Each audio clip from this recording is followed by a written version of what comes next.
Marvel's X-Men 97 hit today, or dropped today, I should say, on Disney Plus, and I have to say, I love it. I absolutely like it. And the problem with this is, guys, is that yeah, we're going to get a first season out of it. The first season's already been done, I'm guessing. But if it leaves us clamoring for more, things are going to take a turn for the worse. I have a feeling things are going to take a turn for the worse, and the reason being is that this is coming from several websites here. Um, the reason being is because they have fired the showrunner just days before the debut. I want to say like Monday they fired this guy, Bo DeMeo.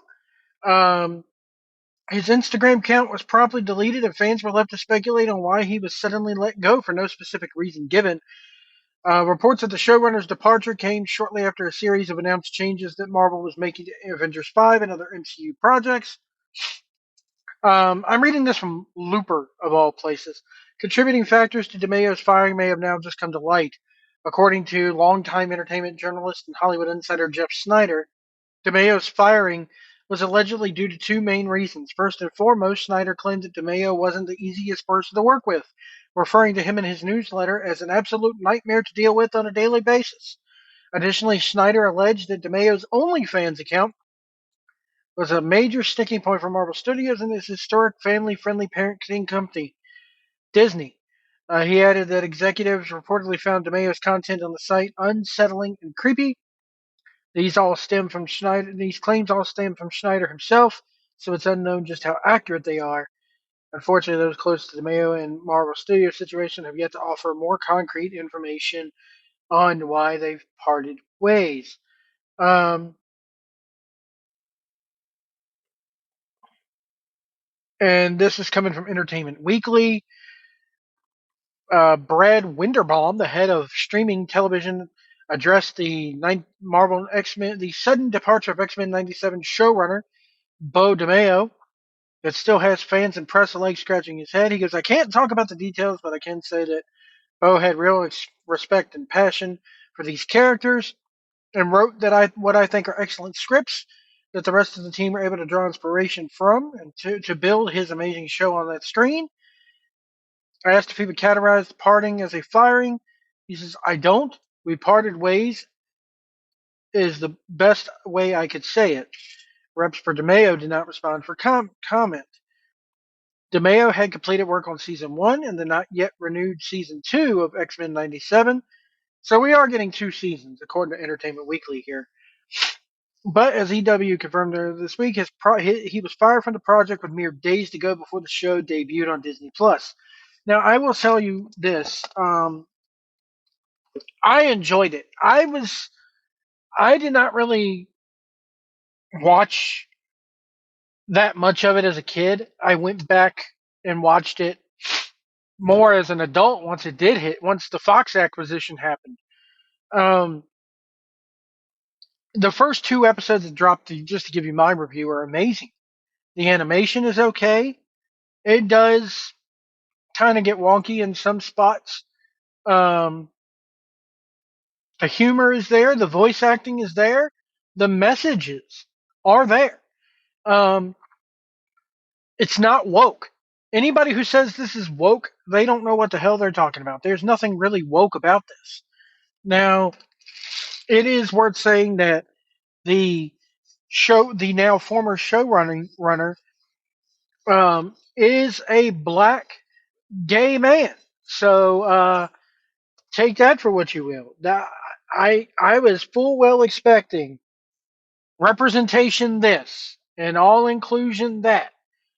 Now that is part of what X Men has become, but it's not based on the inclusion in X Men and the wokeness in X Men is not based on sex. It's not based on gender.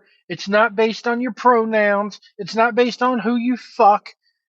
It's based on mutants, people who are born a certain way, and people who cannot help but be a certain way. They are born with it. So It's a certain gene. It goes down to them in that molecular level. So that's what it has to do with. A couple of things there from the first episode, you know, right out the gate, dealing with the Professor X passing and everything like that. Um, and having Magneto, which we knew from the trailers, Magneto was coming in to lead this new X Men. He had the last will and testament of Charles Xavier in his uh, in his hands, and he's like, hey, he left everything to me. And I got to be honest, I am not a huge Cyclops fan. Um, they even make a mention to it here in the thing. They write him too much like a Boy Scout, and that's his character, and that's where he fits, and that's okay. But you know, I have a feeling that they're gonna go down the Goblin, was it the Goblin Queen storyline? X Men. It all goes back to the fact that Jean Grey and Scott Summers have a kid, and they name the kid Nathan Charles Summers, who ends up in the comics going on to being Cable.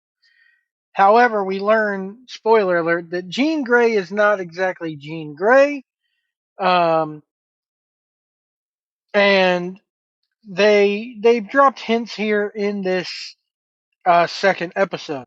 So they've dropped hints that this is not Jean Grey, but Madeline Pryor. And Madeline Pryor was a clone of Jean Grey created by Mr. Sinister, and basically he's continuing his genetic experiment. So this is a clone. It's not really um it's not really the real Jean Grey, and in the comics when Jean was, revived, Cyclops abandons Madeline Pryor, and that causes her to become the Goblin Queen. Um and she would pop up as a reoccurring villain. So, how does this tie into the MCU? I don't think they're going to tie this into the MCU. This is not like What If, where we may see the dark Doctor Strange pop up. I don't think we're going to see Madeline Pryor popping up in the MCU. We're definitely not going. We're not even going to see the X Men in the MCU for a while. Um, a lot of people are wondering why they got Kelsey Grammer to play Beast, and why all these old Fox guys are appearing. It's because these guys are still under contract, and they have first dibs as to who plays those characters. So if you want to do a young Professor X, it's got to be James McAvoy. If you want to do an older Professor X, it's got to be Patrick Stewart, because they're all still under contract and they all have first dibs when it comes to playing these characters. They have to honor those contracts still. When they bought Fox, they bought those contracts. So that's why we're not seeing the new X-Men cast or anything like that. Once those contracted commitments have been obliged, or once the contracts run out, I think there's a certain time frame on them, then we'll start seeing them probably casting the X-Men. But for now, we're stuck with who we saw in the Fox universe, young and old. Um, so, except for Wolverine, because I think this truly is probably one of the last few times. I think maybe we'll see Hugh Jackman play Wolverine one more time after this. But X-Men '97, there's a quick video. I love it. Um, Curious to tune in next week, see what happens. There's a lot of things that I didn't think they would do in this that they did, like you know, Rogue zapping a doctor's knowledge away from him about how to deliver a baby was cool. Um, the whole deal with Magneto saying, "Hey, my people got persecuted because we call God by a different name," hinting to the fact that he is Jewish. It's amazing to me. Um, the doctor not wanting to deliver the baby. Hey, we don't deliver mutants here in this hospital. Again, the discrimination factor, because we don't know, that kid. If we have, when the kid pops out, it could be a mutant like its father. and it opens his eyes and it blasts everybody to hell. You know, it's logical. It's logical. Even though in the comics, you really don't start seeing mutants develop their powers until they hit puberty. But as we've seen in the movies, there have been kids with those powers. So it, I can deal with that. But overall, X Men 97 gets a thumbs up from me. Too bad that they fired the showrunner, so we might get 2 seasons out of this. Or Disney's been known to do stupid things like go off and say, nope, we're going to scrap what he did and go with our woke agenda and push our woke agenda even further into this. Because this wasn't woke. They left it alone and they did not woke it up, as I say. Um, it was kind of the opposite, and I enjoyed it. I enjoyed it a lot. I recommend you go check it out. I recommend you go check out the old series as well. I do like the updated animation. I think it's amazing. But X Men '97, thumbs up for me. Check it out.